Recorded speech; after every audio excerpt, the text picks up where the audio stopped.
Dans les starting blocks, un voilier, une vache ou un avion prêt à assurer le spectacle. De l'imagination à l'extérieur comme à l'intérieur, car ces mordus de caisse à savon ont bricolé durant des heures leur petit bolide. Vous avez la direction avant qui est un tracteur tondeuse, les roues arrière de petits vélos de gamin. Des cornières en ferraille, du contreplaqué marin. C'est une structure en bois avec des plaques de mousse polyuréthane qu'on taille à la ponceuse. Sur la ligne de départ, les participants se jaugent, prêts à signer le meilleur chrono, Benoît en tête. Faut qu'ils aillent vite parce que sinon je vais la rattraper et puis ils vont se prendre des coups de corne. 3, 2, 1... C'est parti! Allez, c'est parti!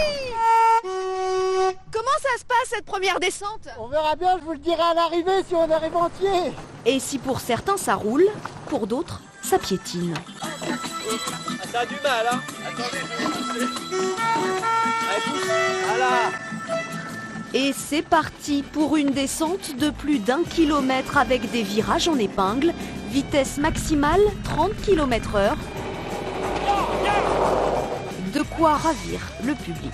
Ah, l'ambiance est très bonne. L'ambiance est très bonne. Ça vous donne envie? Bah oui, mais je pense qu'on va le faire l'année prochaine. Ouais.